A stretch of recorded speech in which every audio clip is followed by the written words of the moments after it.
I got that fire in my soul. Wimbledon season is actually here. Well, it's kind of close. We're getting there. Ping pong will do. We're going to play a game right now. I'm going to give you music artists' real names, and I'm going to give you official tennis players' names. You're at Wimbledon. Wow, I am. So I feel Teleporting like is real. What's up? This is G-Eazy, and you're watching Westside TV. you're watching Westside TV. I am Rebecca Judd. I can't actually believe I'm about to say this, but I am sitting here with the amazing G-Eazy. What up? How are you? Look at that cheeky little laugh. Right, Can we do our fake laugh again? Go on. So when did you actually touch down in London? I woke up here yesterday. Yeah. I woke up here. What does that mean? Yeah, I woke up here. I woke up like this. I woke up in London. We were in a teleporting device, and the teleporting device brought me to London, and I woke up in my teleporting device, and I said, oh, I'm in London. How many times have you actually been London? I've been here probably about a dozen times now. Yeah. And what's your favourite thing? Love it here, Nandos. Nandos. Nah, not really. We was actually having a conversation about this, about how there's like one Nandos in America, and you could be the first person to actually bring Nandos to America. I'd probably be a hero. Why not though? I feel like with the power of social media. They would write books about me, make movies about me. This is the hero who brought Nandos to the States. The one and only G-Eazy. Did you go out last night clubbing? I think I made in music. Yeah, I did go out last night. Yeah, Travis had a party at Cirque, so we went there. How many bottles do you buy at once? I usually just buy the lot. I'll take the lot. Yeah, I don't know. We don't really buy them. They just bring them to us. And sometimes I wake up the next morning with a receipt in my pocket for like a load of money. I like that. I feel like somebody... Why did I do that? You know, but, you know. Somebody should be here right now bringing us bottles. I don't understand. They forgot the memo. Right. Would you like a beer? Oh, no, I'm actually all right. I'd probably get in trouble. I was doing research on you, and you actually used to upload tracks onto MySpace back in the day. Yeah, that's how I got started. Even before MySpace, there was a thing called SoundClick. Before SoundCloud, long time ago, there was a thing called SoundClick. Uploading music on there when I was like 14, 15, MySpace, and just, been chasing the dream ever since. Never fell out of love. The real question is, do you remember your top 5 friends on MySpace? It was top 8. Top 8? I think I remember top 5. Was there ever top 5? Yeah. Okay, top 8. Do you remember your top 8? Like, do people used to beg like to be in the top 8? Totally. Yeah, I think my girlfriend at the time was probably number 1 until she cheated on me and broke my heart. She got kicked out of the 8. Bye. Bye, Felicia. Has she tried to holler ever since? Kinda, yeah. She knows I'm famous now. Yeah. Hi, Kiki. This is crazy. All right, so you're performing at Wireless Festival on the 7th of July. Yeah. Who sorts out like the track listing? Because if it was me and I was a music artist, I would love like literally every single track that I put out. Yeah. So how do you kind of like know which ones to actually perform? I heard somebody say this, and it's the truest way it's ever been said. It's like songs to an artist are like children. You know, you never meet a mom who would say, man, my baby's ugly. You know what I mean? Like, everybody thinks they have a beautiful baby. There's some ugly babies out there, but you never get a mom to admit that her baby was ugly. You know, she says, my baby's beautiful. So to an artist, you're kind of like in love with everything you make in a sense, because that's, you know, you just made it. It's magic, you know what I mean? You literally create something that exists, like in this tangible recorded form that didn't exist yesterday. That's crazy, you know? So that miracle of like bringing an idea to life and capping it in a bottle and being able to share it, you know what I'm saying? That's a special feeling. And, but there's a conflict of like, nobody bats 1,000, and some people make shit, you know? I make shit sometimes. Sometimes I make stuff that's cool, sometimes I make stuff that's total shit. And, so it's about like being able to kind of like differentiate and say, maybe this one isn't that great, I don't need to perform it, I don't need to release it, just keep that on ice. Do you also have a stylist as well, telling you what to wear? Sometimes, yeah, but not today. What about this? Oh, this is you today. Yeah. I feel like camera woman, you need to pan out on this. Damn. Damn. Right. So also performing on the 7th is Bryson Tiller, Chance the Rapper, and Post Malone. Yeah. Once again, if I was a music artist, I'd feel like this is the perfect time to socialize. Do you feel like that with gigs, or you're kind of just like in or out, or will you be like, if it was the first time you was meeting Chance the Rapper, would you be like, yo, bro, yo, let's collab? Yeah, yes and no.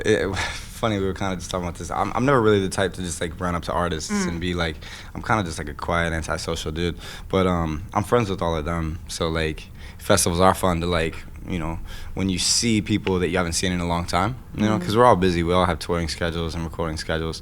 So it's kind of like when you see, you know, your artist homies that you haven't seen in a minute, you know, the backstage area just becomes this big like family reunion. It's one big squad turn up. Yeah. Get the bottles in, man. Also, edibles. End of May, you dropped an EP, right? I think it was end of May. I just put out some songs. Yeah, like 4 tracks with DJ Carnage. How busy has 2017 been for you? Because I have to salute you for getting a platinum album. Yeah, thank you. You must feel like crazy pressure now for your next album to be as good as your platinum selling album. I mean, you know, I do what I do, baby. I'm pretty great. So it will be what it will be. You know, that's just kind of like what I do. Nah, but like, you know, I try not to think about that word pressure or like let that kind of like, you know, if anything, let it motivate me instead of cripple me. You know what I'm saying? Because pressure can cripple people. You know what I'm saying? And it can become like this really heavy weight of like, you know, the expectations that come with things. And it's like, oh, you sold this last time, and you know, your peers or da-da-da-da, whatever. It's like, I just go in the studio every single night. I work, I tour, I don't take time off. I don't, you know what I mean, take breaks. I work hard. I push myself in everything I do, you know, to elevate. And, you know, the rest of it is the world. You can never say, you know, this is going to be a hit. I feel it, you know, and then put it out. It's like, it's up to the people. So it's really just how the universe responds to, you know, the stuff that you make. What is your new album looking like? Because I've done research everywhere and it's saying that it's dropping in fall. Does it have an official release date? Not an official release date yet. I hope to get it out in September. It's called The Beautiful and Damned. And how many tracks is it looking like? Right now it's 24. Ooh. How many do you believe is like the maximum amount should be on an album? What do you feel like? I mean, ask me, it would have been 80 songs. That's what we made, and I liked all of them. You know, none of my babies are ugly. You know. So you must have like a really close team behind you being like, bro, I like this tune. We all, like the whole Jedi Council, my whole team, like we got together for a meeting and we sat through all of the music. We played all 80 songs, you know, combing through it. And the first day we successfully crossed off 3. So we were down to 77. We're like, okay, these 3 maybe won't be on the album, but we have 77 options that we all want to hold on to. So it was just crazy, like, filtering through it and combing it down, because it's hard. It's like a difficult decision, because it's like, you know, in a sense, most of what you make is like, you know, there's something there. You know, like every night I go into the studio, I don't just go to just take up time just to like, the world's got enough noise, you know. It's on a mission. Make something that matters, and I want to make it like good. So, you know, you're like, you end up with all this material and you're like, well, fuck, what do I do with it? How many tracks are on there for the ladies? There's a few. Yeah, there's some sexy on there. Yeah. You know what, the attention that you get from females is actually crazy. Do you ever get fed up sometimes? Like, bro, I just want to go get some milk, but you have to like do your hair. All the time, I'm like, I just want to go get some milk. He needs some milk! I need to go to the corner store. Man, it becomes stressful sometimes. Stressful. Yeah. Stressful. What's the craziest fan story? I can imagine there's one like Eminem Stan. Man, yeah, you wouldn't believe.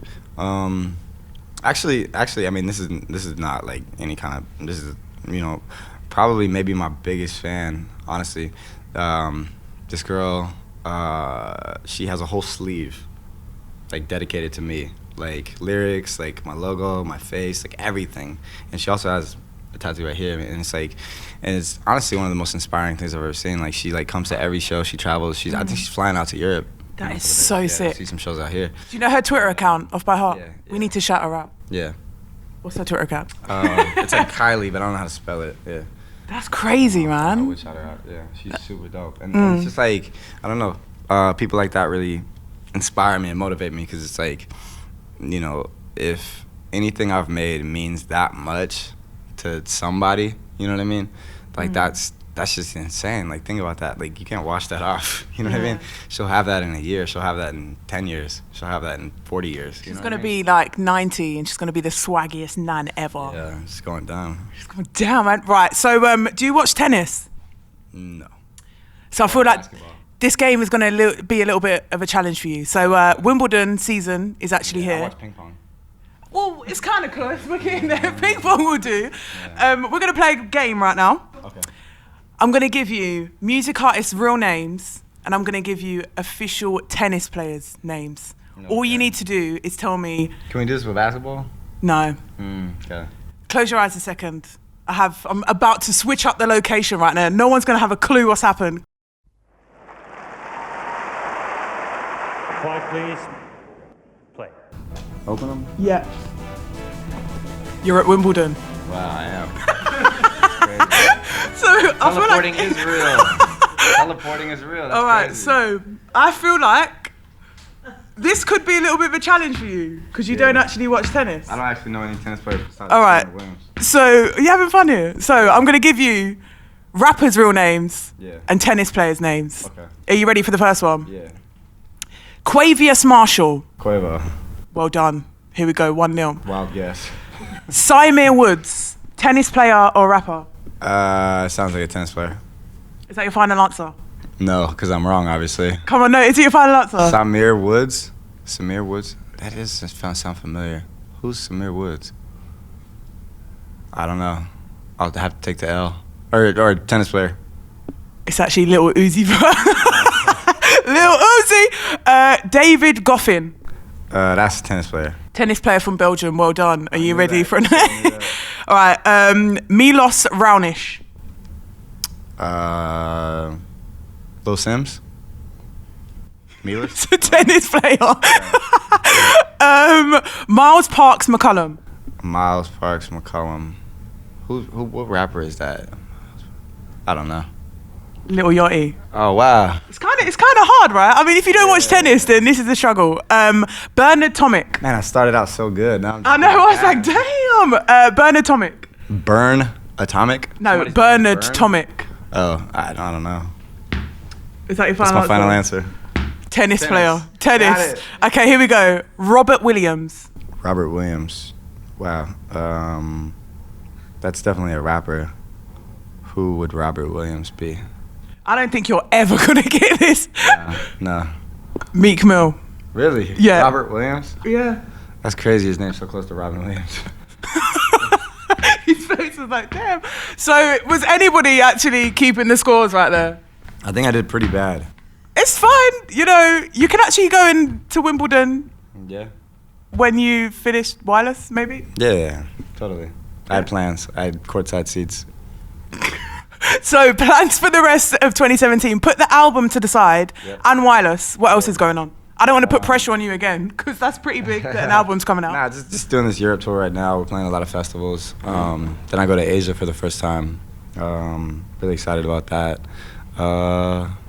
Yeah, just getting this album out, finishing everything that comes with that up. I can't believe I'm carrying this on And then doing in a this world tour. sweatband. It's actually working. It's kind of hard, isn't it? While you're in the UK, who are you feeling as well, like music-wise? Are you listening to any UK artists at the moment? Yeah. I mean, Stormzy and Skepta, Lil Sims, for real. Like, she's incredible, I think. Yeah. Would you love to collaborate with them? Hell yeah. We need to hook up a studio session. That would be mad. Yeah. I want you singing on the hook. I don't do that. I'm pretty bad at it. I'm really no good. On that note, Wireless Festival, 7th of July. Thank you so much for talking to me. Best of luck and come back real soon. Hell yeah. With bottles. Yep. And Nandos. On deck. And tennis knowledge. Westside TV. I'll do my homework. Stay loyal and stay down. By my side every night when I lay down. She would always pick me up when I break down. I knew her secrets, we both from the same town.